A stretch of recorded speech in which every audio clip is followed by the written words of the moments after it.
आप देख रहे हैं आवाज इंडिया टीवी। ये विशेष चर्चा है क्योंकि हम आजादी के 75 वर्ष मना रहे हैं, जिसे हम कह रहे हैं आजादी का अमृत महोत्सव। देश कहाँ है, देश कहाँ था, हमारे भारत देश ने कहाँ जाना था, आज किस मुकाम पर है। हमारी जो तहजीब थी, जिसे हम गंगा जमुनी तहजीब कहते थे, उसे कितना खतरा है। यहाँ पर जो SC, ST, OBC माइनॉरिटीज एक साथ मिलकर रहते थे, क्या धर्म के ध्रुवीकरण उसको दूर कर रहे हैं और ये सारी चीजें क्यों की जा रही है। इसी पर चर्चा करने के लिए हमारे स्टूडियो में आज दो खास विशेष मेहमान हैं। एक है इंजीनियर राहुल वानखेड़े जी, जो कि लेखक है, चिंतक है, कवि है और कार्यकर्ता भी है, और जावेद पाशा जी है, जो एक अच्छे वक्ता है, विचारवंत है, कवि है, लेखक है। और दोनों ही जो लोग उपस्थित है, दोनों ही इस संविधान को कैसे बचाया जाए, इस देश की अस्मिता को कैसे बचाया जाए, इस देश के भाईचारा को कैसे बचाया जाए, शिक्षा, आरोग्य, इन सब चीजों को कैसे बचाया जाए, इसके लिए दिन रात काम करते हैं। आप दोनों का स्वागत है जी। धन्यवाद। जावेद जी, मैं आपसे शुरुआत करूंगा जी। जैसे कि मैंने जिक्र किया कि 75वां हम लोग इंडिपेंडेंस डे मना रहे हैं, जिसे हम अमृत महोत्सव बोल रहे हैं। जी। अमृत का एक अपना विशेष महत्व होता है जी। कि अमृत वो जीवनदायी होता है। उस पे ये कहा जाता है कि अमृत पीने से आदमी अमर हो जाता है। वास्तविक हम अमृत महोत्सव में है, यानी अमृत पीने के मूड में है, या किसी प्रकार के जहर पीने के मूड में है? देश एक तनाव से गुजर रहा है। पिछले 2014 के बाद से जो तनाव पूरा देश के माइनॉरिटी, अनुसूचित जाति जमाती, OBC, किसान, मेहनत कश महसूस कर रहा है, ऐसे दबाव में 75 साल तो होना ही था, लेकिन उसका महोत्सव जो एक विशेष संगठन के परिप्रेक्ष्य में या उसके नियोजन के तहत मनाया जा रहा है, ऐसा हमें महसूस होता है। लोगों ने जिस तरह से 75 साल की आजादी का जश्न मनाना चाहिए था, क्या उस जश्न की पोटेंशियलिटी समाज के पास में पहुंची है? तो हम देखते हैं कि किसान 900 के करीब मारे जाते हैं। दिल्ली के रास्तों पर बैठा हुआ किसान आजादी के स्वर्ण महोत्सव के तकरीबन दहलीज पर यह मांग कर रहा है कि उसके अनाज को मूल्य मिलना चाहिए। जी। ये हकीकत है भारत के 75 साल के तरक्की की। दूसरी हकीकत यह है कि जिस सार्वजनिक संस्थाओं को कल्याणकारी राज्य के तहत बाबा साहब अंबेडकर जी के संविधान ने जिन विधाओं को लोगों के कल्याणकारी इस संज्ञा के तहत निर्माण किया था, उन्हें प्राइवेट हाथों में बेच दिया गया। हमारी संस्थाएं बिकी, एयरपोर्ट भी बिके, रेलवे बिके, रोड्स बिक गए, जितनी भी बड़ी बड़ी संस्थाएं थी सारी खासगी में बेची जा चुकी है। तो स्वर्ण महोत्सव ये प्राइवेटाइजेशन के तहत कंपनी राज का स्वर्ण महोत्सव है, या कोरोना काल में लगभग 18.5 करोड़ लोगों की नौकरियां चली गई। ये हमारा डाटा नहीं है, ये गवर्नमेंट से प्राप्त किया हुआ RTI में मिला हुआ डाटा है। इस देश का किसान परेशान है, 18 करोड़ लोगों की नौकरियां चली गई, बेरोजगारी अपनी चरम सीमा पर है, और नोट सबसे बदतर हालत में पहली बार पहुंच गया है। अल्पसंख्यक इतना डरा हुआ है कि कब उसका मॉब लिंचिंग हो जाए, कहां पर उसका मॉब लिंचिंग हो जाए, उसकी शाश्वती उसे नहीं है। उसकी संस्कृति पर हमला करके मस्जिदों से भोंगे उतारने की बात राजनीति के लिए की जाती है, और इसके समर्थन में सत्ताधारी पक्ष और उसे समर्थन देने वाली धर्मांध ताकतें उतरती है। आदिवासियों का विस्थापन, अभी इंटरनेशनल रिपोर्ट आई है आदिवासी दिन के तहत कि भारत में सबसे बुरी तरह आदिवासियों का विस्थापन हुआ है। विस्थापन का रेट है 38%। मारे जा रहे हैं आदिवासी, मारे जा रहे हैं, विस्थापित हो गए हैं। क्या हम स्वर्ण महोत्सव के आनंद को महसूस कर रहे हैं? बिल्कुल बिल्कुल, मैं रोकूंगा आपको। मैं राहुल जी आपके तरफ आऊंगा कि जी। जिस तरह से जावेद जी कह रहे हैं कि मॉब लिंचिंग है, किसान मरा है। हमने देखा कोरोना काल में 50-50 दिन लोग पैदल एक राज्य से दूसरे राज्य में गुजर रहे थे, रास्ते में लोग मर गए। कितनी महिलाओं के साथ ऐसी घटनाएं हुई, जो बच्चों का जन्म दिया सड़कों पर, मजदूरों की महिलाओं ने सड़कों पर जन्म दिया। और सबसे विशेष, जिसको पवित्र नदी कहा जाता था, उस नदी पे लाशें तरंगते हुई पूरी दुनिया ने देखी। किसी भी देश में जहां कोरोना का प्रकोप हुआ इस तरह का चित्र नहीं हुआ। ये वास्तविकता है क्या? इसको छिपाने के लिए घर घर तिरंगा या फिर इस तरह का उत्सव मनाने की कोशिश की जा रही है? देखो, ये देश का वास्तव जो है जी। वो बहुत ही भयंकर है। हम जब 75 साल मनाने जा रहे हैं, तो 75 साल की आजादी के अंदर में जो सामान्य आदमी की जिंदगी में बदलाव चाहिए था, वो बदलाव हम कभी नजर नहीं आ रहा। क्योंकि जो गरीबी है वो इतनी बद से बदतर हो गई है कि 80 करोड़ जनता जो राशन की दुकान से अपना राशन ले रही है फुकट का, इसका मतलब 80 करोड़ जनता ये दरिद्र रेखा के नीचे। जब 80 करोड़ जनता 130 में से दरिद्र रेखा के नीचे में है, तो वो देश आजादी के 75 साल मनाने के लायक है क्या? ये दूसरा सवाल है। तीसरी बात ऐसी है कि आपने 75 साल के अंदर में जो डिप्राइव क्लास था, जो वंचित क्लास था, उस वंचित क्लास को तुम्हारे बजट में से जो कुछ पहुंचाना था हेल्थ के बारे में, जैसे आपने हेल्थ की बात की, तो हेल्थ में हम 2% के ऊपर कभी बढ़े नहीं। बजट के जो जीडीपी आता है हमारा, वो जीडीपी के 2% के ऊपर कभी बढ़े नहीं। शिक्षा में हमें कभी 2% के ऊपर बढ़े नहीं। तो 2% के ऊपर बढ़े नहीं, मगर जो पहुंचा वो 0.2% पहुंचा, बाकी का तो खाया गया। तो खाने वाले यहाँ, जैसी पहले कैसा होता था कि गवर्नमेंट के हॉस्पिटल्स होते थे, गवर्नमेंट के हॉस्पिटल्स होते थे ना, तो उसके अंदर में सब कुछ मिलता था। क्या हो गया, एक लॉबी खड़ी हो गई प्राइवेट, जिन्होंने गवर्नमेंट हॉस्पिटल को पूरा धस कर दिया और प्राइवेट हॉस्पिटल्स खड़े हो गए। जैसे आपने कहा कि ये इसके लिए तैयार ही नहीं था इंडिया। जैसी मानो कि हमारे यहाँ जैसी पेंडेमिक आया, तो पेंडेमिक जैसी आया, जब 550 लोग रोज अफेक्टेड होते थे, तब हमारे एक तुगलक पंतप्रधान ने कह दिया कि भाई लॉकडाउन कर दो। 550 लोग रोज निकल रहे सिर्फ। दूसरे लाट में तो हमारे नागपुर में 550 से ज्यादा निकलते थे। और तुमने ये एकदम सडनली कह दिया, जैसे कि नोटबंदी सडनली कह दिया 8 बजे उठकर रात के, कि 4 घंटे के बाद नोटबंदी लग जाएगी। तो ये जो माइंड सेट है, तो ये मिसमैनेजमेंट ऑफ कंट्री है। तो जो मिसमैनेज ऑफ कंट्री करता है, तो उसके जो रिपरकेशन होते हैं वो सामान्य आदमी को सबसे ज्यादा भोगने पड़ते हैं। उनको तो कुछ नहीं होता, उनका उसके पीछे में एक नजरिया होता है लूटने का। ये पूरे पैंडेमिक में अगर किसी की प्रॉपर्टी अगर बड़ी होगी, तो आपने देखा होगा ये प्रॉपर्टी अदानी की बड़ी है, अंबानी की बड़ी है। जब इन्होंने कहा कि भाई यहाँ 18 करोड़ लोग नौकरियां चली गई, बस नौकरियां चली गई, रोजी रोटी के वांदे हो गए, और इनकी प्रॉपर्टियां बढ़ रही। तो ये प्रॉपर्टियां बढ़ाने के लिए इन्होंने लॉकडाउन लगाया, प्रॉपर्टियां बढ़ाने के लिए लॉकडाउन लगाया। और दूसरी बात ऐसी है कि तुम्हारे पास जब वैक्सीन है, तुम्हारे पास इंफ्रास्ट्रक्चर है, डॉक्टर है, सब है, उसके बावजूद भी मिसमैनेजमेंट ऐसी करने का कि सामान्य आदमी परेशान होकर मर जाए, या परेशानी में ऐसी हो जाए कि वो पूरा हदबल हो जाए। तो हदबलता कायम रखना, ये यहाँ के 15% लोगों का नजरिया है। बिल्कुल, आप 15% की बात कर रहे हैं। जावेद जी, मैं आपके तरफ आऊंगा। 15% की बात हो रही है।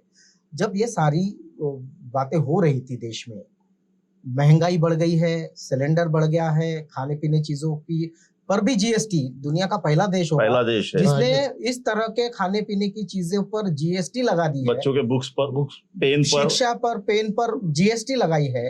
वास्तव में क्या ये शिक्षित भारत का जो सपना हम देख रहे थे, या आजादी में जो लोग लड़े और जिनको लगा कि शिक्षा होनी चाहिए, अभी कोर्ट में ये दायर किया गया एक मामला कि रेवड़ियां बांटे जा रहे हैं, जिसमें शिक्षा का भी जिक्र हुआ है कि मुफ्त में शिक्षा दी जा रही है।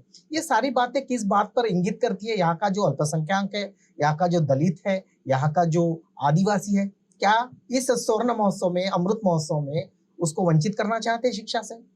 देखिए, बहुत गहरा सवाल पूछा आपने प्रीतम जी।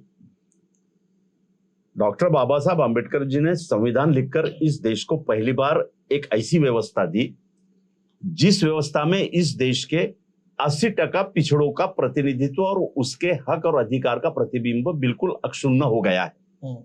उसी वक्त में गोलवलकर जी ने एक स्टेटमेंट किया था। उन्होंने कहा था कि यह संविधान हमें मंजूर नहीं है, और उसके लिए उन्होंने एक कारण दिया था कि इस संविधान में हमें हमारे संस्कृति का कुछ भी नहीं दिखता। मैं बड़ी पते की बात कर रहा हूं कि बाबा साहब आम्बेडकर जी ने एक संवैधानिक संस्कृति इस देश को दी है, जिस संविधान संस्कृति में हर मजलूम ने अपने हक और अधिकार को लिखित तौर पे पाया है। तो संवैधानिक संस्कृति इस देश के तमाम लोगों की संस्कृति है, जिसमें बतौर नागरिक उसके हक स्पष्ट तौर पर लिखे गए। गोलवलकर जी को क्या नहीं दिख रहा था इस भारतीय संस्कृति में? तो आगे वो कहते हैं कि मनुस्मृति पर आधारित जो व्यवस्था हमारी सनातनी व्यवस्था है और जो भारत का गर्व है, वो हमें नहीं दिखाई देती। किस तरह से इन्होंने नियोजन किया कि अभी कल परसों हाई कोर्ट की एक जज सिंह, भारती शायद नाम है उनका, महिला जज हाई कोर्ट की, वो कहती है कि इस देश में महिलाओं का मान सम्मान मनुस्मृति ने बढ़ाया। तो उनसे ये सवाल है कि आप किस संस्कृति की बात कर रहे हैं? संविधान के संस्कृति में रहकर आपको जज ही संविधान ने बनाया, मनुस्मृति ने तो आपको चिता पे जलाया था। तो आपने ये कहना था कि संविधान आने की वजह से मैं महिला होने के बाद में चिता की जगह मैं जज की कुर्सी पर बैठी। ये एक प्लान है इनका, बिल्कुल। और इस प्लान के तहत बाकायदा हिंदू राष्ट्र की संकल्पना को लेकर वे आगे बढ़ रहे हैं। जहां हिंदू राष्ट्र आता है वहां पर ब्राह्मणिकल सोशल ऑर्डर यही हिंदू राष्ट्र है। और महात्मा ज्योतिबा फुले से लेकर छत्रपति शाहू महाराज से लेकर या छत्रपति शिवाजी महाराज से लेकर डॉक्टर बाबा साहब आम्बेडकर जी तक, और आपने जिन शहीदों का जिक्र किया उन पूरे शहीदों का आंदोलन ये ब्राह्मणिकल सोशल ऑर्डर के विरोध में है। और ब्राह्मणिकल सोशल ऑर्डर को खत्म करने वाला इस देश में अभी एक ही डॉक्यूमेंट है जिसका नाम है संविधान। तो सीधी लड़ाई, सांस्कृतिक लड़ाई जो है वो संवैधानिक संस्कृति की वर्सेस ब्राह्मणिकल सोशल ऑर्डर की है। तो 2014 में सत्ता में आने के बाद में इन्होंने जिस तेजी से हिंदू राष्ट्र की संकल्पना को सारे पॉलिटिकल इंस्टीट्यूशंस में ले गए, संविधान के तहत जितने भी धर्मनिरपेक्ष संस्थाएं थी उनमें भी हिंदू राष्ट्र की संकल्पना ले गए। आपने शिक्षा की बात कही, नई शिक्षा नीति आ गई है, एप्लीकेबल हो गई है, ठीक है, उसका इंप्लीमेंटेशन शुरू हो गया। हमने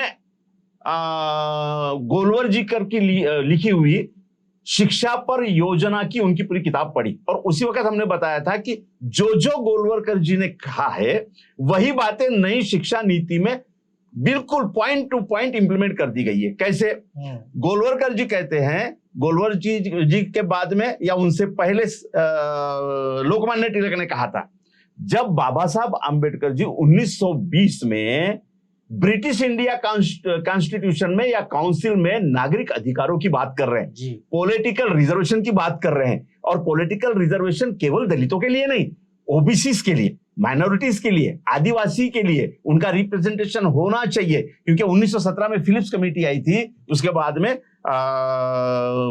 साइमन कमीशन आई, जिसने स्पष्ट कर दिया था कि पूरे इंटरनल स्ट्रक्चर में केवल और केवल ब्राह्मण लोगों का 95% से 98% पकड़ है। ये 1917 में डिक्लेयर हो गया था, वो पहला आयोग है। बाद में 1929 में साइमन कमीशन ने डिक्लेयर किया। बाबा साहब कह रहे हैं कि यही वजह है जिसके लिए मैं रिजर्वेशन की मांग कर रहा हूं। उसी समय पुणे के पास में एक जाहिर पॉलिटिकल सभा में, ये इस समाज के ओबीसी समाज ने ध्यान में लेना चाहिए कि 1920 में पॉलिटिकल सभा में लोकमान्य तिलक, बाल गंगाधर तिलक कह रहे कि संसद में जाके तेली क्या तेल निकालने वाला है, कुंभी ने क्या वहां नांगर चलाना है, नाई ने जाके क्या बाल काटने हैं, और धोबी ने जाकर क्या कपड़े धोना है।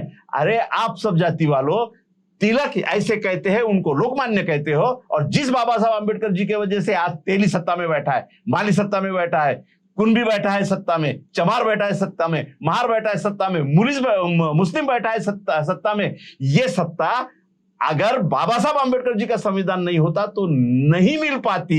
यही तो हमारा सांस्कृतिक संघर्ष है। बिल्कुल, यही सांस्कृतिक संघर्ष है। सांस्कृतिक संघर्ष पर बात करेंगे और संवैधानिक संघर्ष पर भी बात करेंगे। राहुल जी, ये संवैधानिक संघर्ष है, जावेद जी कह रहे हैं कि संविधान वर्सेस ब्राह्मणवाद, ये है, और संविधान है तब तक यहाँ का एससी है, तब तक यहाँ का ओबीसी है, बिल्कुल तब तक यहाँ का अल्पसंख्यक है। लेकिन संविधान के साथ बहुत बड़ा खेला हो रहा है। आप प्राइवेटाइजेशन को लीजिए, रिजर्वेशन को लीजिए, शिक्षा नीति को लीजिए, यहाँ तक कि जुडिशरी को लीजिए, और तमाम जो संस्थाएं हैं जिनको हम कहते हैं स्वायत्त संस्था, जैसे ईडी हो गई, जैसे ईसी हो गई, इलेक्शन कमीशन हो गया, ये भी हमें दिखाई दे रहा है कि संविधान के तहत इनके साथ भी खिलवाड़ हो रहा है। आपको क्या लगता है? देखो, ये देश का जो इतिहास है, हम इस देश का इतिहास अगर देखें तो यहाँ हजारों सालों तक 3 वर्णों ने राज्य किया। ठीक है, ब्राह्मण, वैश्य और क्षत्रियों ने राज्य किया। यहां तक के ओबीसी की और एससी एसटी की अवस्था थी कि वो पूरे तरह के गुलाम थे, और वो गांव का प्रमुख तक चुन के लाने की उनमें कोई अवस्था नहीं थी, या उनको कोई अधिकार नहीं थी। भारतीय संविधान आया, भारतीय संविधान ने क्या किया, सबको समान अधिकार दिया।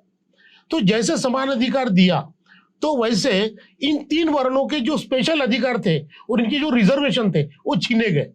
इस बात को आप मानते हैं? बिल्कुल बिल्कुल छीने गए। तो इन्होंने कसम खाई कि जो हमारे हजारों सालों से अधिकार चल रहे हैं, जो संविधान छीन रहा है, उस संविधान को हम परास्त करके नहीं। सही, समझे? तो 1950 में सबसे पहले आरएसएस ने संविधान को जला, दिसंबर 1950 में। 26 जनवरी को लागू हो गया, दिसंबर 1950 में उन्होंने चलाया। अच्छा, दूसरी बात यह है कि संविधान सभा का सब डिबेट हमने देखा, तो उसके अंदर भी ऐसी कुछ प्रतिगामी लोग थे जो वहां के कई, जैसे कि बाबा साहब ने सबको मतदान का अधिकार, मताधिकार दिया, प्रौढ़ मताधिकार दिया। यानी वो कोई जात का रहे, कोई धर्म का रहे, कोई महिला रहे, कोई भी रहे, 18 साल के ऊपर है, अभी 21 साल के ऊपर था, अभी 18 साल के ऊपर, सबको दे दिया। तो वो देने के पीछे में कई लोगों ने विरोध किया, क्योंकि फर्स्ट इंडिया एक्ट में क्या था, जैसे इन्होंने जिक्र किया, तो फर्स्ट इंडिया एक्ट 1919 में जब साउथ ब्यूरो कमेटी आई थी, तो उसके सामने में मतदान का अधिकार किसको था?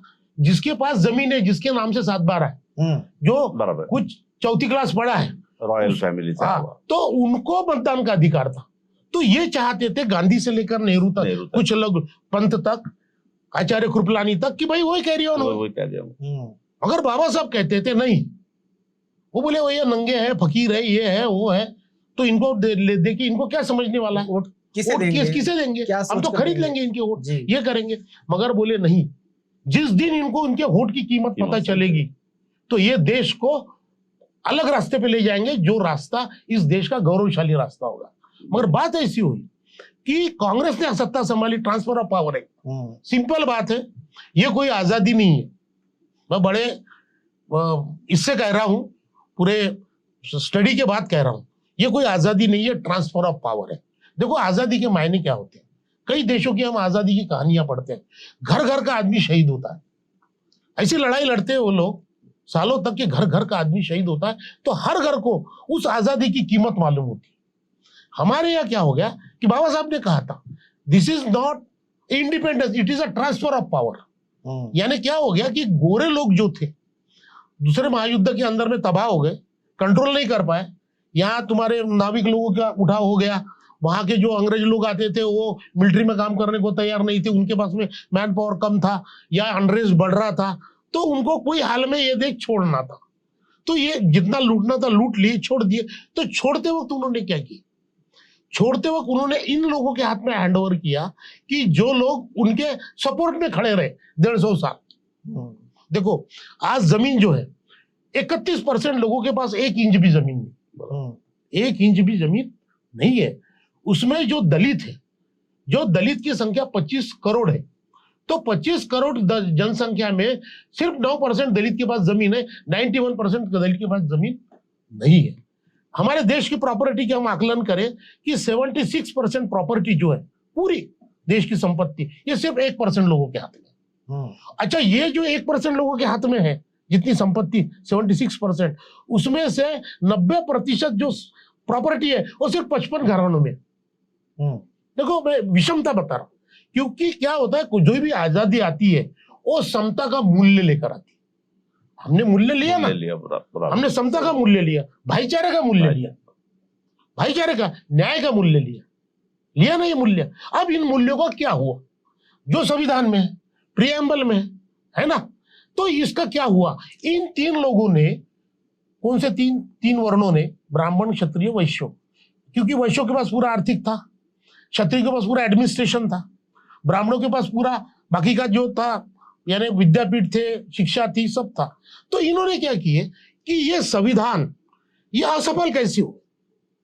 आपको एक उदाहरण देता हूं, 1952 में इलेक्शन हुए, पहले इलेक्शन 1952 के इलेक्शन में पंडित जवाहरलाल नेहरू ने जो लोकसभा की टिकटें बांटी, उसमें से 70% टिकटें ये ब्राह्मणों को बांटी। बोलो, ब्राह्मणों को बांटे 70%, 545 में से, और उसमें से 56% ब्राह्मण चुन के। यानी लोकसभा में कौन बैठा, मेजोरिटी में ब्राह्मण। हमारे नागपुर की कौन थी, अनुसाबाई काड़े, पहली मेंबर ऑफ पार्लियामेंट कौन थी। तो इन्होंने क्या किया, ब्राह्मणों ने पहले से, यानी क्या हुआ, ट्रांसफर ऑफ पावर में क्यों बोल रहा हूं कि प्रवृत्ति वही थी, लूटमार की, वही लूटमार की प्रवृत्ति आई।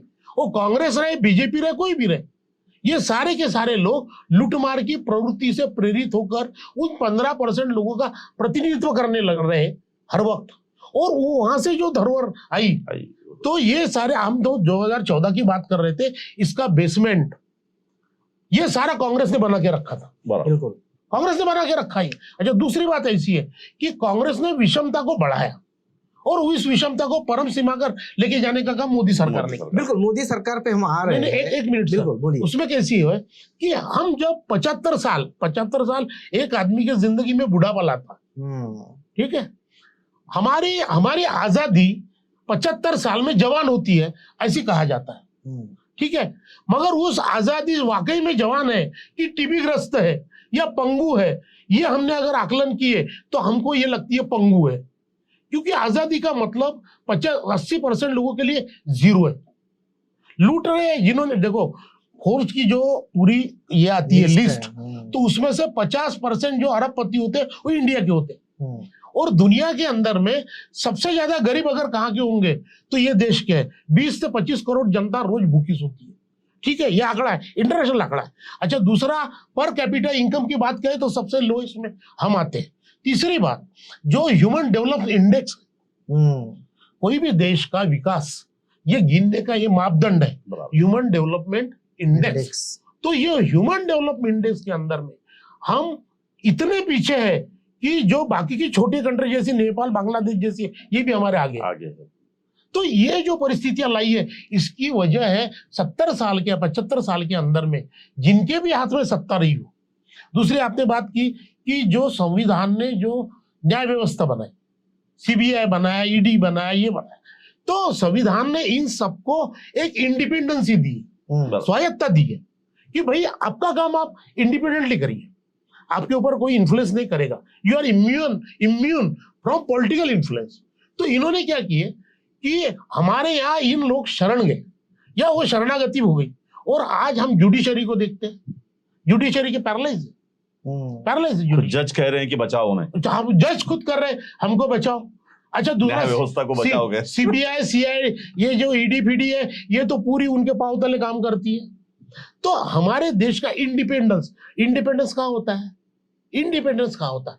जैसे तुम्हारे फंडामेंटल राइट्स हर आदमी अगर उपभोक्ता है तो इंडिपेंडेंट है वो। अगर तुम्हारे फंडामेंटल राइट जो संविधान में लिखे हैं वो उपभोगने के लिए तुम्हारी आर्थिक और सामाजिक परिस्थिति नहीं है, तुम्हारा एफआईआर नहीं पड़ता तुम्हारे पे अन्याय होने के बाद में, मगर पैसे वाला गया या हायर कास्ट गया तो उसका एफआईआर पड़ता। इसका मतलब क्या, तुम इंडिपेंडेंट नहीं हो। दूसरी बात एक ऐड करता हूँ कि बाबा साहब बोले हम 2 प्रकार के गुलाम, शेड्यूल कास्ट के बारे में बाबा साहब ने कहा हम 2 प्रकार के गुलाम, एक तो अंग्रेज के गुलाम तो है ही, दूसरे हायर कास्ट के गुलाम।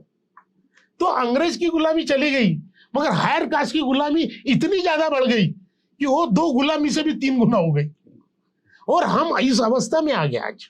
इस आप देखिए कि एनसीआरबी का जो रिपोर्ट है कि जो यहाँ एट्रोसिटीज होती है, मैं तो उसको जातीय आतंकवाद कहता हूँ, ये आतंकवादी है, ये ब्राह्मणिकल आतंकवाद है, ये ब्राह्मणिकल आतंकवाद है।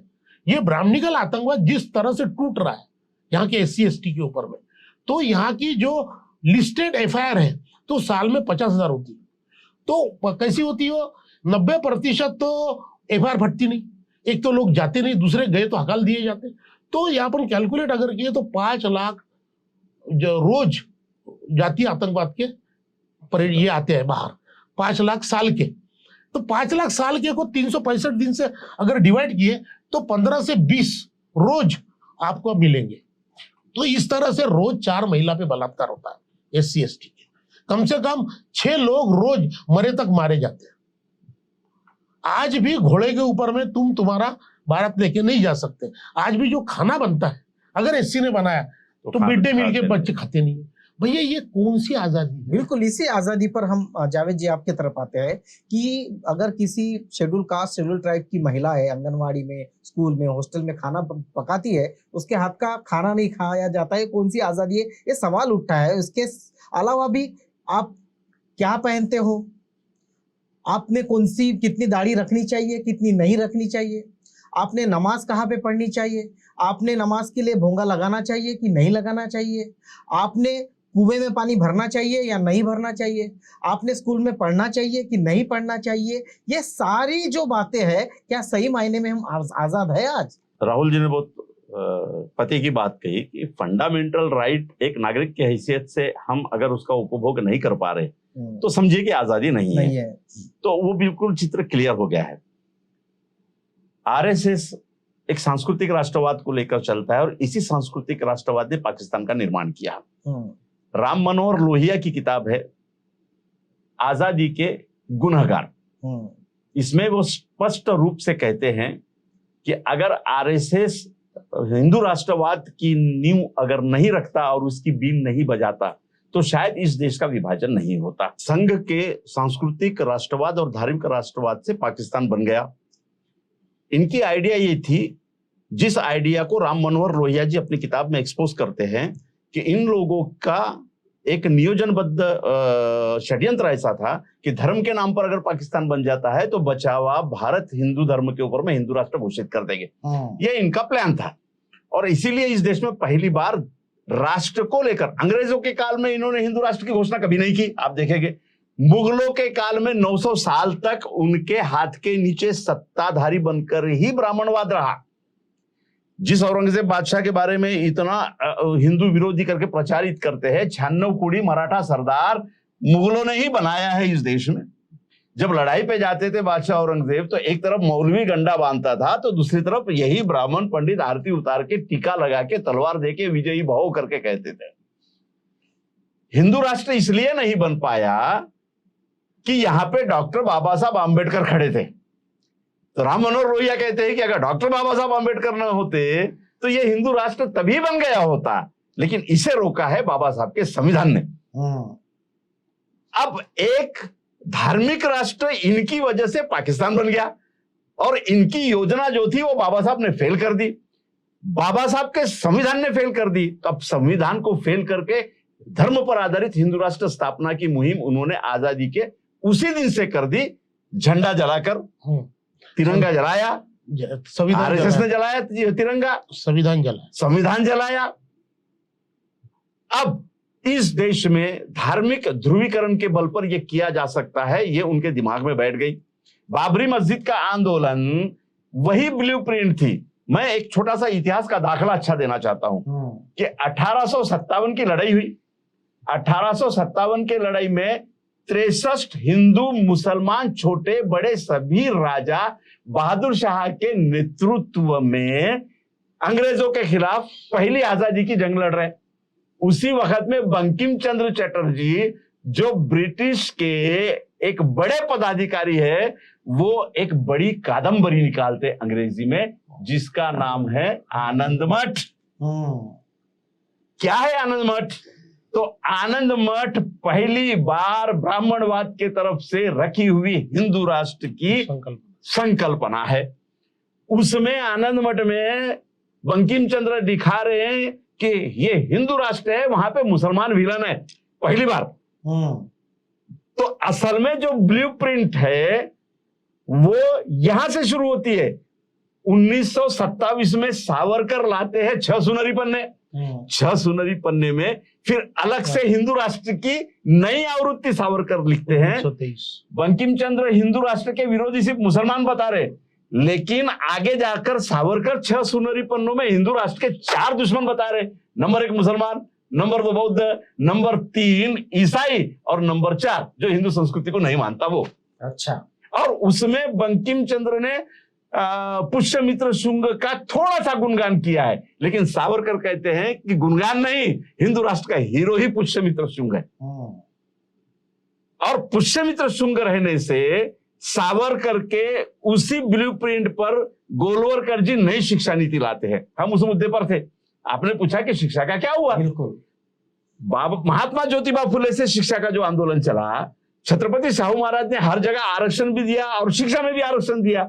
बाबा साहब आंबेडकर जी ने तो शिक्षा के साथ नौकरियों में आरक्षण देकर एक मुकम्मल व्यवस्था ही बना दी। अब सवाल यह है कि प्रशासन में जाने का, राजनीति में जाने का, अर्थव्यवस्था में जाने का, शक्ति प्राप्त करने का एक ही सोर्स है, वो यानी शिक्षा।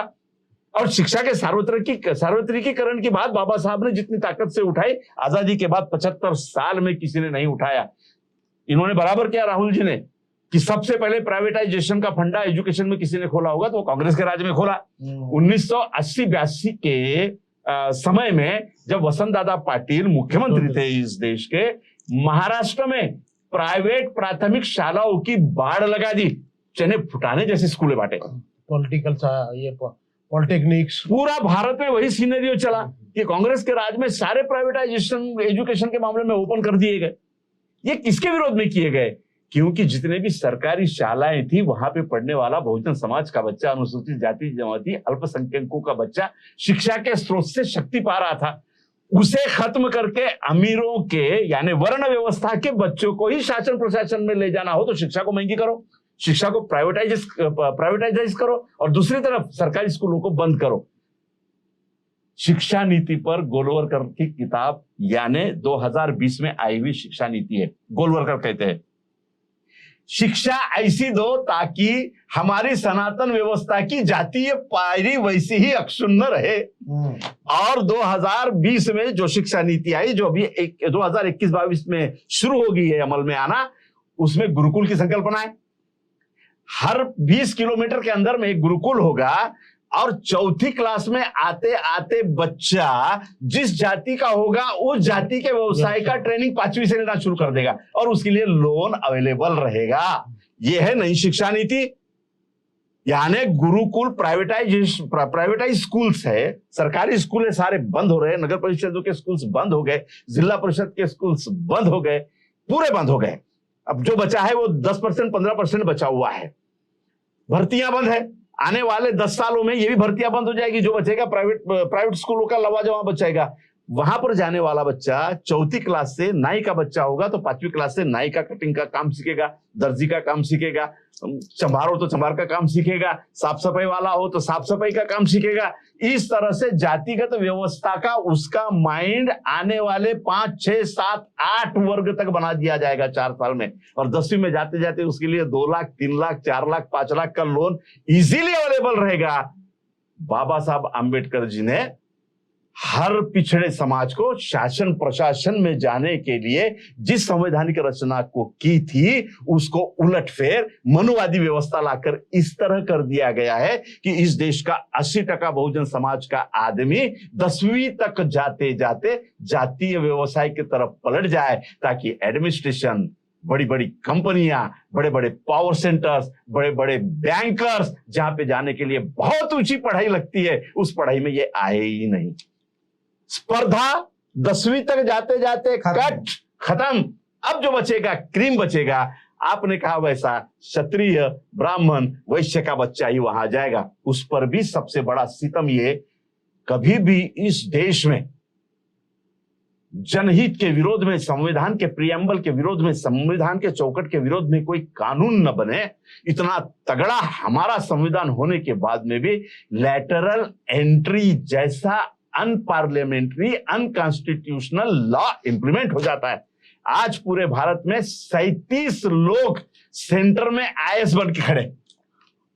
ज्वाइंट सेक्रेटरी की पोस्ट, ज्वाइंट सेक्रेटरी जो नियोजन करता होता है, जो कंट्रोल करता है, जो सरकार चलाता है, उसे यूपीएससी पास करने की जरूरत नहीं है।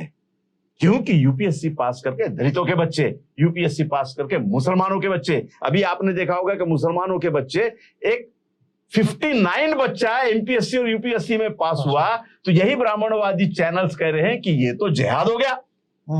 यानी इस देश का मुस्लिम इस देश के प्रशासन में नहीं जा सकता, इस देश का दलित इस देश के प्रशासन को नहीं संभाल सकता, इस देश का आदिवासी इस देश के प्रशासन में अपने अधिकार के तहत काम नहीं कर सकता।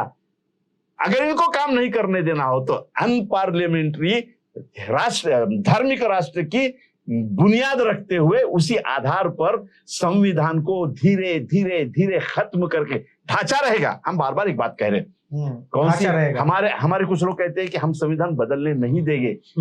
ये क्यों ऐसे कहते हैं जोश में, मुझे समझ में नहीं आता। भैया बाबा साहब आंबेडकर जी ने एक बहुत स्पष्ट रूप से, जब बाबा साहब आंबेडकर जी मुंबई से खड़े थे चुनाव में और मुंबई में उन्हें परास्त किया गया, नेहरू जी ने 25,000 रुपये शेजवलकर, क्या नाम था उसका, जो बाबा साहब कजोलकर के लिए दिए थे। कजोलकर जो कि बाबा साहब के अंडर में ही ट्रेन हुआ था। ये करते कैसे हैं बाबा साहब जी के अंडर में भी। अभी उद्धव जी कह रहे हैं कि ज्यांना मी पोसलं वाढवलं त्यांनीच मला, भाई ये तो आपका किया धरा है। बाबा साहब जी ने जिनको बढ़ाया पाला पोसा, जिनको न्याय क्या होता है ये बताया, जिनको न्याय के लिए लड़ने के लिए खड़ा किया, आपने उनको करप्ट किया ना, वो फल तो आपको भुगतने पड़ेंगे। तो वो जो खड़ा हुआ था बाबा साहब आंबेडकर जी हार गए उससे, और उसने सत्कार रखा था। तब बाबा साहब आंबेडकर जी उस सत्कार में जाते हैं और ये कहते हैं कि तुम जीत गए, ठीक है, लेकिन एक बात ध्यान में रखो कि गधा और हाथी में ये फर्क होता है कि हाथी थक हार कर बैठ भी जाए तो जीते हुए गधे से ऊंचा होता है। बिल्कुल, ये बाबा साहब ने कहा था। अब सवाल ये है कि जिन मुद्दों पर इस राष्ट्र की नींव रखी गई थी, वो टोटल न्याय, स्वतंत्रता, समता, बंधुता और कल्याणकारी सूत्र, ये मनुस्मृति से मेल नहीं खाते, ये हिंदू राष्ट्र से मेल नहीं खाते। तो धीरे धीरे ये लोग संविधान के ढांचे के अंदर विधानसभा और संसद में बैठकर, जो कि बाबा साहब ने कहा था कि सबसे बड़ा डेमोक्रेसी का मृत्यु तब होगा जब इस देश के जमींदार, जब इस देश के सांप्रदायिक लोग, जब इस देश के धर्मांध जातिवादी लोग बहुमत से चुनकर संसद में जाएंगे, संसद को कब्जा करेंगे, विधानसभाओं को कब्जा करेंगे, और वहां पर जो मेरे संविधान के आर्टिकल्स है, एक तो उनको नलिफाई करेंगे, डीएक्टिव करेंगे, या तो वैसे ही रहने देंगे और इसके आजू बाजू में अपने नए कानूनों का ताना बाना बुनेंगे, जो मेरे ओरिजिनल कानूनों को नस्त नाबूद कर देंगे, ध्वस्त कर देंगे। हम वही देख रहे हैं। बिल्कुल राहुल जी, हम ये देख रहे हैं, सारी चीजें संसद में देख रहे हैं, विधानसभाओं में देख रहे हैं, पैसे देकर सरकारें गिराई जा रही है, विधायकों को खरीदा जा रहा है, और ऐसे माहौल में ये बताया जा रहा है कि जिसके घर पे तिरंगा होगा वो देशभक्त, जिसकी डीपी में तिरंगा होगा वो देशभक्त, जबकि यहाँ के 45% लोगों के पास खुद का घर नहीं है झंडा लगाने के लिए, पैसे नहीं है झंडा लेने के लिए। अब हमने देखा कि राशन की दुकानों पे जो गरीब गए हैं उनसे ये कहा गया कि अगर झंडा नहीं खरीदेगा तो राशन नहीं मिलेगा, आपको 35 रुपए का 40 रुपए का झंडा खरीदना पड़ेगा। वो जो आदमी 40 रुपए का राशन महीने भर के लिए खरीदता है राशन की दुकान से, वो झंडा खरीदने के लिए, ये कैसी देशभक्ति है जो एक तिरंगे के लगाने पर या डीपी लगाने पर टिकी है? ऐसी देशभक्ति पूरी दुनिया में कहीं दिखती नहीं, भारत में ही ऐसी देशभक्ति दिखाने की कोशिश क्यों कर रहे हैं? क्या है, सवाल इस बात का है, जो देशभक्ति का जज्बा होता है जी, वो दिल से आता है, किसी के थोपने से नहीं आता। तो इन्होंने क्या किया कि देखो, कोई भी चीजें चर्चा में लाने के लिए, कोई दूसरी चर्चा दबाने के लिए कोई चीजें चर्चा में लाई जाती, यानी जो मुद्दे हैं असली, उन मुद्दों को दबाने के लिए जो मुद्दे नहीं है उनको मुद्दे बनाया जाता। आज जो ये बढ़ रही है महंगाई, उस महंगाई को दबाने के लिए, महंगाई की चर्चा को दबाने के लिए इन्होंने झंडे का मुद्दा लाया। अब झंडे में ये पैसे कमा रहे, 20 रुपए में बेच रहे, बीजेपी के कार्यालय से बेच रहे। अब इन्होंने पानी बेचा गंगा का जो गंदा है, ठीक है, उसके बाद ईंटें बेची, उसके बाद में राम को बेचा, राम के नाम से जो पैसे जमा किए, गोमूत्र बेचा, गोमूत्र बेचा, गोबर तक बेचा। अब ये झंडे बेच रहे। अब ये बेच के सारा पैसा जो जमा करते कि नहीं, तो ये जमा किया हुआ पैसा विधायक खरीदने के लिए उपयोग में लाते। यानी इनका जो धंधा है ये तुम्हारे जेब से निकालते पैसे, यानी विधायक खरीदने के लिए या सरकार गिराने के लिए ये बाहर से कोई छपाई होकर कुछ नहीं आता, वो अपनी जेब से जाते पैसे। तो ये इनके धंधे, और इन धंधों में इन्होंने क्या किया कि महंगाई जो दम तोड़ रही है उसको दबाने के लिए ये झंडा का चर्चा, अब ये झंडा का चर्चा रहेगा 8 दिन 10 दिन रहेगा ना। अब जो आदमी, अब इन्होंने बोला था यही मोदी साहब ने कि भाई अमृत महोत्सव तक हर आदमी के पास में खुद का घर होगा, वो भी कच्चा नहीं पक्का होगा, पक्का। अब इस देश के 45% लोगों के पास में घर नहीं है ना। अब इन्होंने बोला था, वो वादा तो पूरा नहीं किया। वो 15 लाख देने के बाद में बनेगा बोले। हाँ, तो वो 15 लाख तो दिए ही नहीं। तो सबसे झूठा अगर हुक्मरान कोई होगा इस देश का आज तक तो वो तो है ही, उसमें तो कोई दो राय नहीं है। अब बात कैसी है कि ये जो थोपी जा रही चीजें, ये बताने के लिए कैसी, दुनिया को बताने के लिए, देखो आज हर चीज ग्लोबल है, हर चीज ग्लोबल है, तो उनको ये बताने के लिए दुनिया को, नहीं, आजादी के जश्न में पूरा देश शामिल है। यानी आजादी के जो लाभान्वित है पूरा देश है। हमने बोला ना सबका साथ सबका विकास, तो देखो सबका साथ मिल गया, सबका विकास हो गया, इसलिए तो झंडे लहरा रहे। तो ये जो नौटंकी है, एक सूडो नेशनलिज्म है, इसको हम सूडो नेशनलिज्म बोलेंगे। तो ये जो सूडो नेशनलिज्म है जो थोपा जा रहा है, तो इसके पीछे में साजिश है। साजिश ये है कि आजादी के जो मायने हैं वो मायने हमने खत्म नहीं किए हैं, वो मायने तो लोगों तक पहुंचाए हैं भैया। अब जैसे इन्होंने कहा कि जो संविधान के अंदर जो चीजें, वो संविधान के अंदर की जो चीजें हैं उनको हाथ में लगाते हुए हम ऐसी व्यवस्था बनाएंगे कि संविधान एक डेड फ्रेम रहेगी, एक डेड बॉडी की तरह पड़ा रहेगा, उसमें कुछ जान नहीं रहेगी, और हम जो बनाएंगे वो पैरेलल सिस्टम बनाएंगे।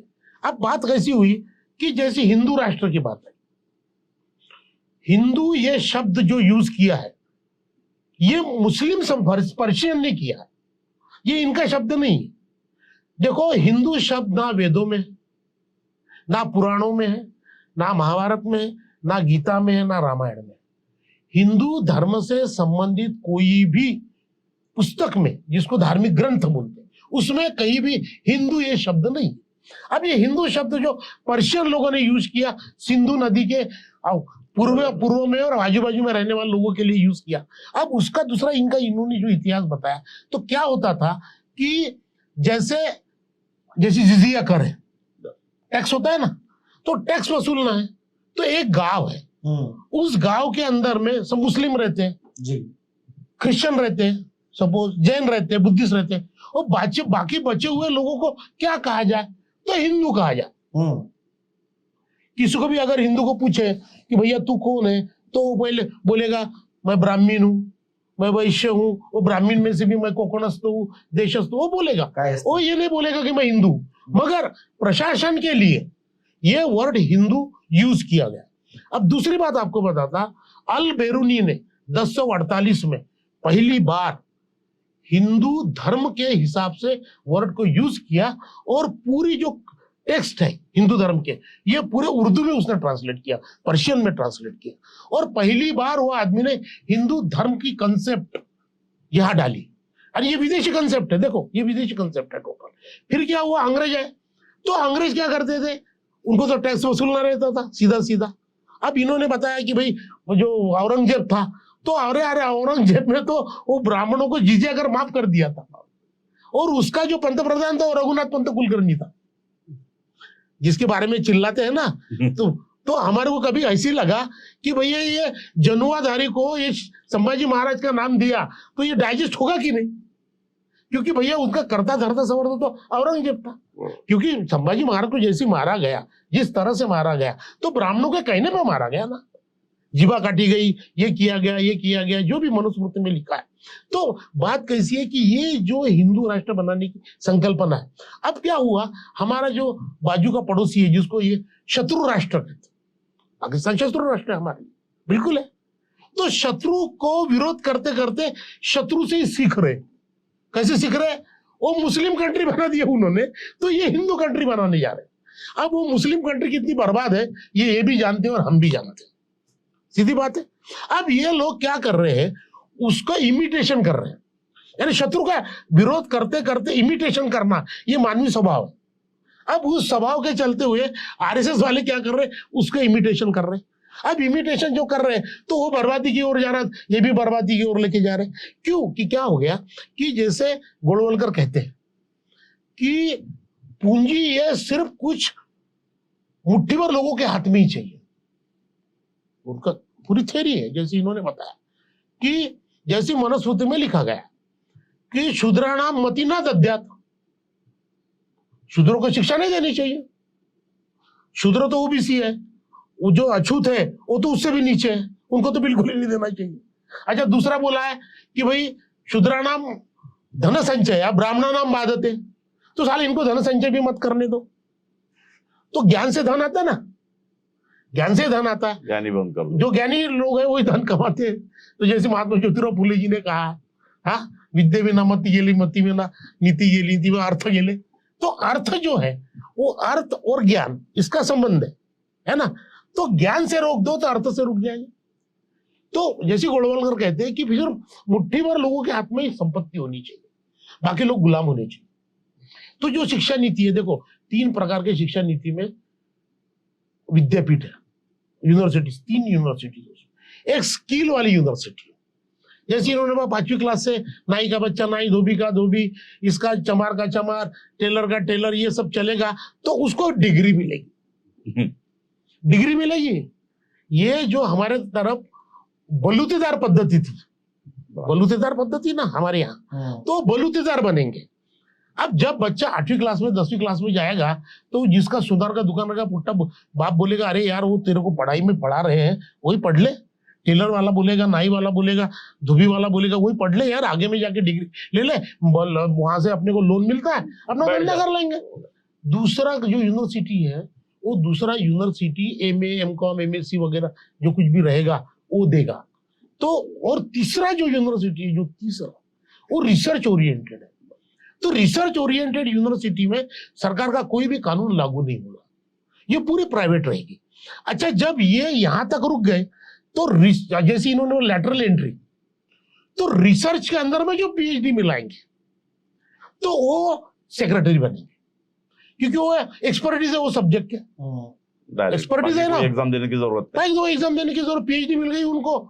वो पूरे देखो, जो डिग्री देने वाला कॉलेज रहेगा, यूनिवर्सिटी रहेगी ना, उसमें से आईएएस जरूर बनेगा, आईएएस बनेगा, मगर वो सेक्रेटरी नहीं बन पाएगा, वो सेक्रेटरी नहीं बन पाएगा, वो ज्वाइंट सेक्रेटरी नहीं बन पाएगा, वो चीफ सेक्रेटरी नहीं बन पाएगा। इसको अंदर भी घुमाएंगे, इधर किसके कहां तक घुमाएंगे, कलेक्टर, ये आयुक्त, बस। अच्छा, इसका बाप कौन रहेगा वहां, चीफ सेक्रेटरी बन, वो लोग रहेंगे। तो इन्होंने क्या किया कि ऐसी 3 स्तर बनाए शिक्षा नीति के।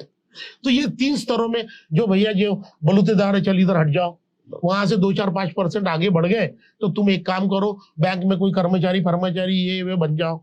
मगर जो क्रीम रहेगी, वो क्रीम कहां से आएगी, रिसर्च ओरिएंटेड यूनिवर्सिटी से, और वो देश चलाएगी, और वो महंगा कर देंगे। वो नहीं, वो तो इतना महंगा रहेगा कि वहां की फी नोबडी कैन अफोर्ड।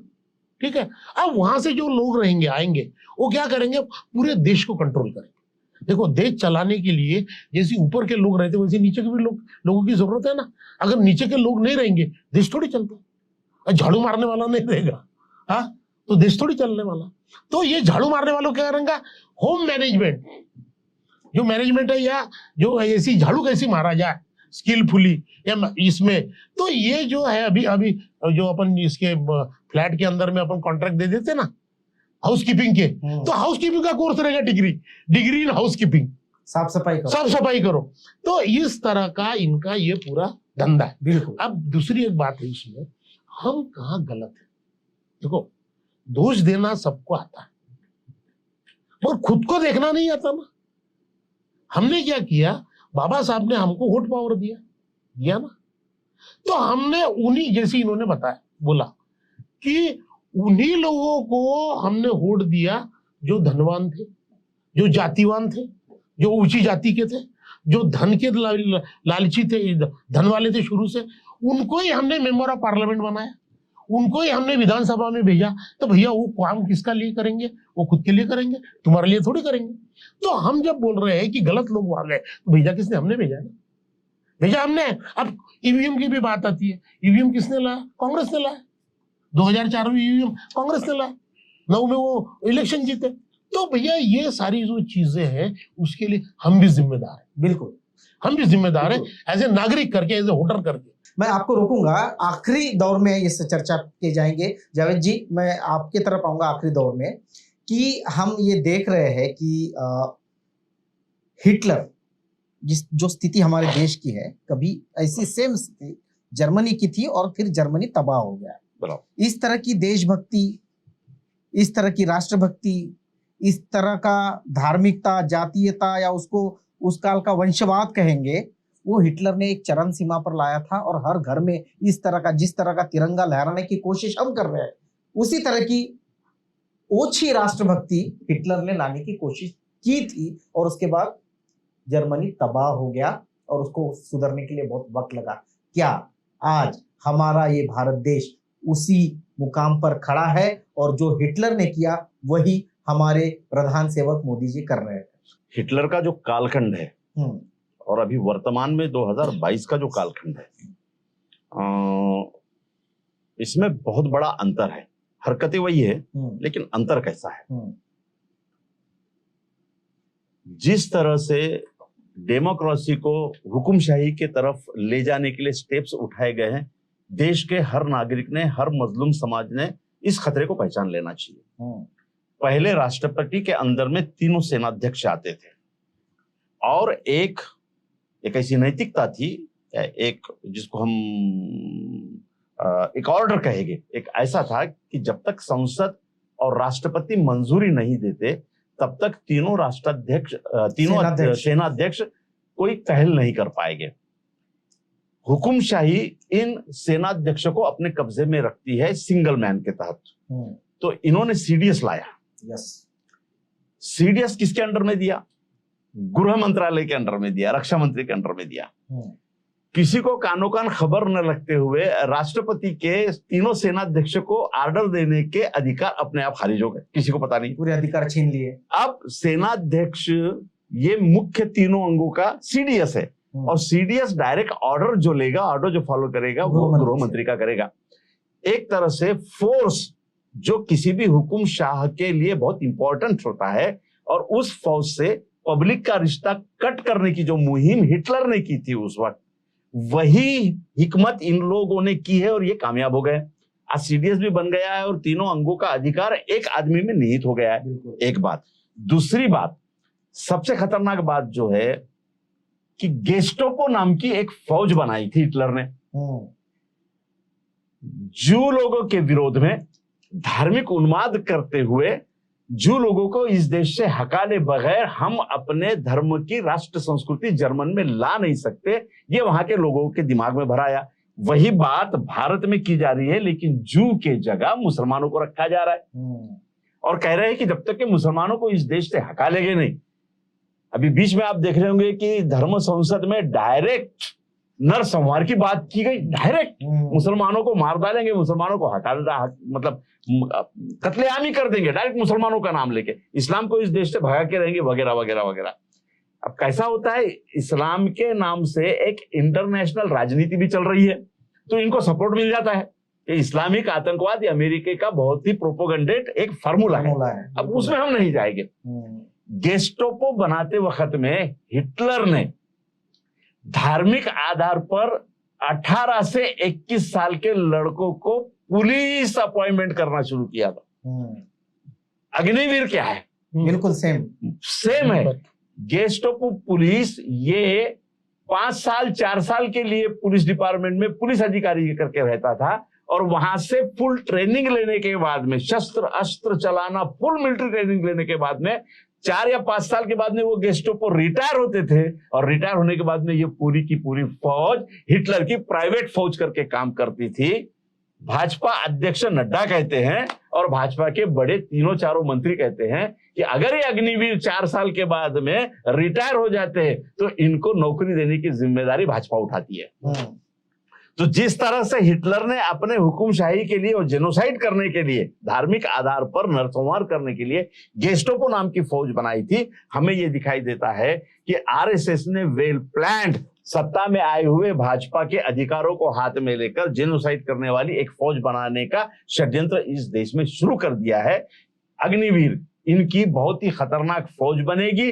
इस बारे में इस देश के अनुसूचित जाति जमाती, बौद्ध, ओबीसी, हिंदू, हमें मजबूरी में कहना पड़ता है कि ओबीसी, हिंदू भी, आदिवासी, बौद्ध, इन सब लोगों ने, सिखों ने इस सब खतरे की ओर ध्यान देना चाहिए, क्योंकि अगर हमारा देश बचेगा तो हम सब बचेंगे। और अगर देश का पूरा सिस्टम वन मैन एक्ट में बदलते चले जाएगा, आज प्रधानमंत्री के सिवा दूसरा कोई मंत्रिमंडल या दूसरा कोई भी काम सेंटर में नहीं हो रहा है। सेंटर में वही होगा जो दोनों कहेंगे। ये कल्चर बहुत ढंग से पूरे भारत में इंप्लीमेंट करने की कोशिश वो कर रहे हैं। मीडिया 80% खरीद लिया है। जितनी भी स्वायत्त संस्था थे, फिल्म से लेकर, कभी हमने देखा है इस भारत देश में कि जंगे आजादी के फिल्म भारत में चलते थे? भारत में मदर इंडिया जैसी फिल्म चली, यही नहीं भारत में मुगले आजम जैसी फिल्म सुपरहिट चली। मदर इंडिया से लेके मुगले आजम तक और आजादी के कितने फिल्म चले। क्या हमने कभी सोचा था इस देश में कश्मीर फाइल्स जैसी धार्मिक ध्रुवीकरण की फिल्म सरकार के मुख्य सम्मति से निकाली जाएगी और इतना बड़ा धार्मिक ध्रुवीकरण करने वाली फिल्म के डायरेक्टर को, एक्टर को इस देश का प्रधानमंत्री और गृह मंत्री नवाजेगा, जेट सिक्योरिटी देगा। ये सारी जो बातें हैं ये इसी ओर इंगित करती है कि जो आपने सवाल किया कि क्या हिटलर नए रूप में आया है, तो मैंने वही कहा कि हिटलर दूसरे विश्व युद्ध में जिस रूप में आया था, आधुनिक लोकतंत्र को हाथ में लेकर हिटलर का नया अवतार बहुत अलग ढंग से आया है। इनको रोकना हो तो राहुल जी ने जैसा कहा कि इनको संसद में और विधानसभा में भेजने के हम जिम्मेदार हैं, तो उनको वहां से निकालने के लिए भी हमें हमारी जिम्मेदारी निभानी पड़ेगी। बाबा साहब आंबेडकर जी ने इसीलिए तो सबको प्रौढ़ मताधिकार दिया कि जो लोग इस तरह से देश के संविधान को, देश के प्रजातंत्र को, देश के न्याय, समता, बंधुता को खतरा में लाते हैं, उनको संसद और विधानसभा से भगाओ और भगाकर इस देश के संविधान को बचाओ। हम सब लोगों ने उसी तरफ जाना चाहिए। बिल्कुल। ये लोग चाणक्य की नीति बहुत कोट करते हैं, तो एक चाणक्य का मुझे भी एक कोट याद आ गया। अब वो चाणक्य ने कहा है नहीं कहा है पता नहीं, लेकिन ये सब पहनते रहते। तो वो ये कहा था कि देश की कभी भी राजनीति व्यापारियों के हाथ में न दो। बड़ा अच्छा लगा मुझे। बाबा साहब ने इन्हीं व्यापारियों से रोकने के लिए संविधान का विकेंद्रीकरण किया। संविधान के तहत मताधिकार सबको दिया और सत्ता का विकेंद्रीकरण किया। इस देश में 130 करोड़ लोग हैं। 130 करोड़ में से कम 70 करोड़ लोग आज इस स्थिति में है कि उन्हें झंडा खरीदना पड़ेगा। किसके पास ऑर्डर है ये झंडे के? व्यापारियों के पास। पूरा क्या पूरा गुजरात के कंपनियों को ही ऑर्डर दिया गया है। आपको बता रहा हूं, माहिती के अधिकार में जो एक्सपोज हुआ, खादी भंडार को ऑर्डर दिया गया था। खादी भंडार इसमें कॉम्पिटिटिव था। क्या कहा गया खादी भंडार को कि आपको इतने दिनों के अंदर झंडे प्रिंट करके देने होंगे। खादी भंडार ने बोला कि भैया हमारी एक प्रोसेस है, हमारा खादी का कपड़ा भिगाना पड़ता है, उसको प्रोसेस से गुजारना पड़ता है, 3 कलर छपते हैं अलग अलग और बाद में अशोक चक्र छापने के लिए अलग से जाना पड़ता है। इसके लिए इतने दिन लगते ही लगते हैं। गुजरात की कंपनी ने कहा कि हम आप जो कह रहे उतने दिनों में हम आपको देंगे। खादी भंडार सरकार का प्रोजेक्ट है। सरकार के प्रोजेक्ट को न देते हुए जैसे गुजरात के कंपनियों ने कहा कि हम देते हैं, उनको दे दिया कॉन्ट्रैक्ट। हर एजुकेशन डिपार्टमेंट के ईओ का ऑर्डर है, हर स्कूलों को अभी हर बच्चे से 15 रुपए ली जा रहे हैं। और इस देश में टोटल, केवल महाराष्ट्र नहीं पूरे भारत में बच्चों की संख्या है 36 करोड़। 36 करोड़ बच्चे मल्टीप्लाई बाय 15 रुपए, इसका अकाउंटिंग किसके पास में है? ये पैसा कहाँ जा रहा है। जिस तरह कोरोना के लिए प्रधानमंत्री फंड बनाया गया और उसे किसी भी अकाउंटेबिलिटी से बाहर कर दिया गया, वो फंड जो अरबों रुपए में आया हुआ अभी तक उसका हिसाब नहीं है कि कहाँ गया। लोगों को ऑक्सीजन नहीं मिले, आपने कहा वैसे लाशें तैर रही थी, कफन नहीं मिला, चीता नहीं मिली, अरबों रुपए का ये फंड गया कहाँ, कोई अकाउंटेबिलिटी नहीं है। 15 रुपए से 45 रुपए से लेके हजार तक झंडे बेचे जा रहे हैं 1000 रुपए में। बड़े बड़े ऑफिसरों ने अपने डिपार्टमेंट वालों को बोला है कि आपको झंडा खरीदना पड़ेगा। कर्मचारियों को ऑर्डर दिए गए कि आपको कर्मचारियों के तो वेतन से कटेगा, वेतन से कटेगा। तो ये पैसा कहाँ जा रहा है? शिक्षकों के वेतन से कटेगा। शिक्षकों से कहाँ जा रहा है? ये आजाद जश्न, मतलब जश्न आजादी का अमृत महोत्सव है कि व्यापारियों का अमृत महोत्सव है? जैसे गोलवलकर जी ने कहा कि भाई कुछ लिमिटेड लोगों के हाथ में ही प्रॉपर्टी रहनी चाहिए और बाकी लोग प्रॉपर्टीहीन होनी चाहिए और डिपेंडेंट होनी चाहिए, हदबल होने चाहिए। तो ये माजरा उसी की तरफ जा रहा है।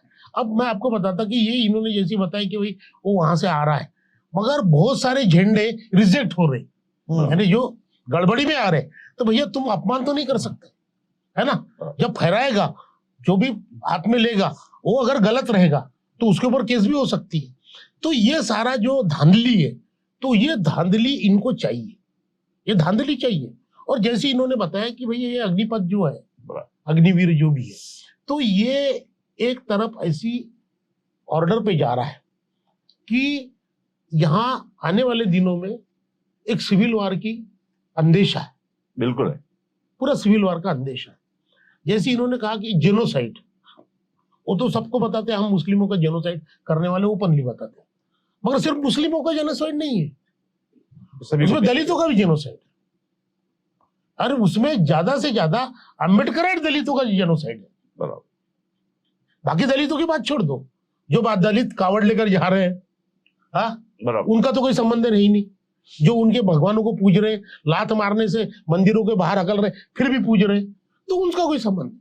देखो यहाँ जो परिवर्तनशील जो चीज है, तो अभी उस चीज को बचाना है। अगर देश को बचाना है वाकई में, इनके धार्मिक उन्माद से बचाना है, इनके हिंदू राष्ट्र से बचाना है और आने वाले सिविल वार से भी बचाना है, तो हमको जितने परिवर्तनवादी शक्तियां हैं इस देश में, वो समाजवादी रहे, वो अम्बेडकरवादी रहे, वो कम्युनिस्ट रहे, जो भी है, इन सारी शक्तियों ने 2024 के अंदर में इकट्ठा कर, जो आज हम बिहार में देखते हैं, तो हमारे सारे डिफरेंसेस क्यों बाजू में रखे, क्यों कि अभी क्या जीने मरने की लड़ाई।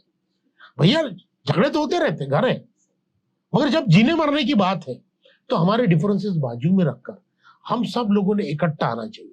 जहां तक कांग्रेस का सवाल है, कांग्रेस के अंदर आज भी 80% लोग ये आरएसएस के समर्थक लोग बैठे, तो हम कांग्रेस से बहुत ज्यादा अपेक्षा नहीं कर सकते, मगर जो बाकी के लोग हैं उनकी भी ताकत कम नहीं है। बिल्कुल, ये सारे लोग अगर इकट्ठा आ जाए तो हो सकता है आने वाला जो हिंदू राष्ट्र है, जो ब्राह्मणिकल राष्ट्र होने वाला है, वो हिंदू राष्ट्र नहीं है, वो ब्राह्मणिकल राष्ट्र है। उसमें ओबीसी को कोई स्थान नहीं है, एससी एसटी को कोई स्थान नहीं है।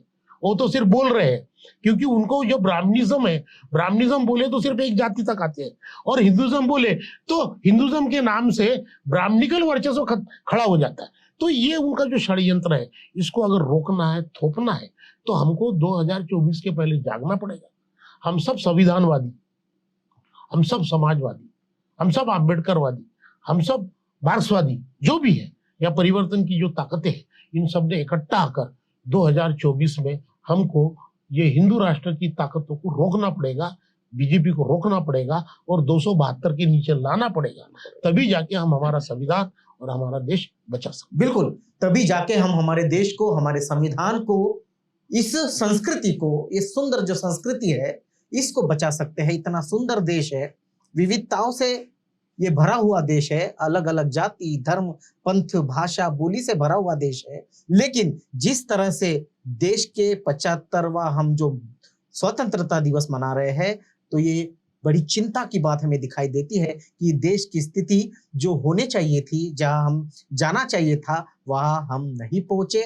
हम शिक्षा में भी पीछे हैं, हम हेल्थ में पीछे हैं, हम इंफ्रास्ट्रक्चर में पीछे हैं, हम आगे हैं तो सिर्फ जातिवाद में, धर्मांधता में और भ्रष्टाचार में। इससे हमें बचना होगा, सावध रहना होगा। जावेद पाशा साहब, इंजीनियर राहुल वानखेड़े जी, आपने बहुमूल्य समय दिया और इतने पुरजोर तरीके से लोगों को समझाया कि हम आज हमारा देश किस मुकाम पर है। आपका बहुत बहुत धन्यवाद। धन्यवाद। आप देख रहे हैं आवाज इंडिया टीवी।